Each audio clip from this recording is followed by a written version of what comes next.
Assalamualaikum warahmatullahi wabarakatuh. Apa kabar kawal milenial? Kali ini kita di sesi kawal bertanya, Rusmadi menjawab.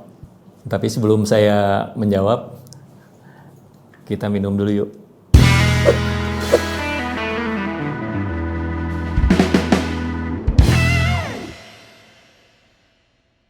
Ada pertanyaan menarik Pak dari Bang Dendi Kurniawan. Jadi pertanyaannya, bisakah itu Pak Citra Niaga diolah kayak Malioboro di Jogja? Ya, Citra Niaga ini kan dulu di tahun 1990-an itu merupakan kebanggaan kita. Jadi hampir seluruh masyarakat Samarinda itu nggak ada yang nggak berkunjung ke Kompleks Citra Niaga. Tetapi kemudian berjalannya waktu semakin menurun, ya tentu yang menarik, ini kita lihat dulu persoalannya. Jadi kalau dulu Citra Niaga mendapatkan agakan itu sebenarnya bukan karena arsitekturnya yang luar biasa, tetapi lebih kepada kemitraan antara pengusaha besar dengan pengusaha kecil dan kepatuhan daripada pedagang. Dan kalau kemudian menurun, ya mungkin banyak faktor selain semakin menurunnya kepatuhan daripada pedagang karena tuntutan daripada masyarakat konsumen. Ya bagaimana Citra Niaga dan kemudian pedagang ini bisa kemudian membuat happy dan pengunjung tertarik. Saya kira soal perparkiran itu juga perlu mendapatkan pertimbangan. Jadi nggak mustahil Citra Niaga ke depan ini bisa kita buat seperti Malioboro. Yang jelas itu nggak ada kendaraan hilir mudik lah di sana. Kalau bisa kita selesaikan persoalan perparkiran.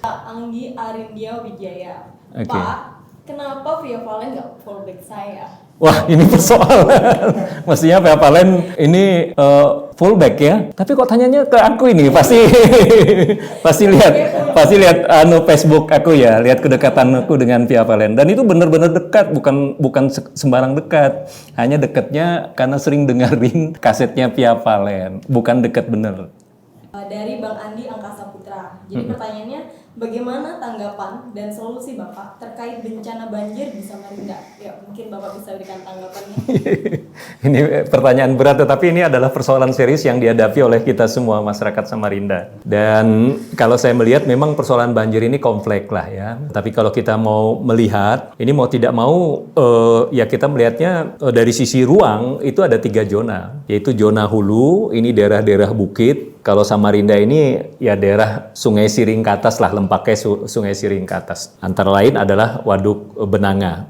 Jadi untuk di daerah hulu ini ya Waduk Benanga ini yang tadinya berapa? Kapasitasnya di awal itu 1,6 juta dan sekarang hanya 500 sampai 600 meter kubik. Sudah barang tentu air yang mestinya ini bisa diserap oleh waduk ini kemudian nggak tertampung, yaitu kemudian menyebabkan limpah keluar. Kemudian yang kedua adalah ini hutan-hutan kita sudah mulai terbuka, jadi nggak ada cara lain. Itu mesti harus dihijaukan melalui penghijauan maupun reboisasi. Dan kemudian harus juga dibantu juga dengan dibangun embung-embung. Dan sekarang kan banyak kolam-kolam bekas tambang ini, itu bisa difungsikan sebagai embung-embung untuk menampung air.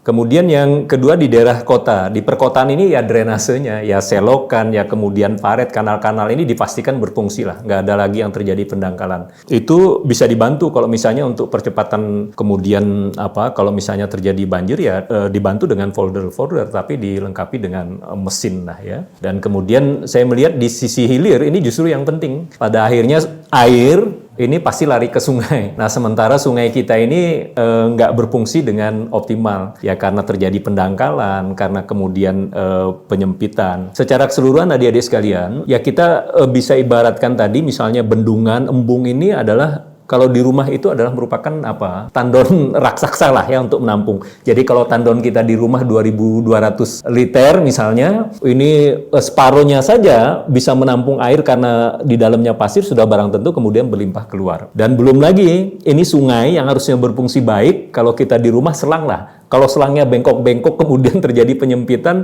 ya pasti kemudian air kemudian menjadi berlimpah. Nah, adik-adik bisa pastikan nanti ketika hujan, itu adik-adik coba berjalan lah. Ketika Bengkuring banjir, kemudian Gunung Linggai banjir, bahkan sampai di Pemuda, itu adik-adik jalan. Pada saat yang bersamaan ketika permukiman banjir, ini dari Bengkuring sampai Pemuda, adik-adik jalan ke Jembatan Kewanan, kemudian Jembatan 2. Jembatan satu, itu sungainya separuh nggak ada. Artinya itu bisa dipastikan persoalannya pada akhirnya adalah di hilir. Tapi sungai, ini yang kita pastikan berfungsi, kalau di hulunya itu kita tidak jaga, benanga, kemudian hutan pohon ini juga nggak akan menyelesaikan persoalan. Ada satu pertanyaan menarik nih Pak, dari kolom komentar Instagram Bapak, dari wi_eka. Pak, kapan diskon di kafe kan? Khusus untuk Eka kita diskon khusus loh. Tapi caranya bawa screenshot komen Eka, tunjukkan kepada kru di sana langsung didiskon. Janji loh ya.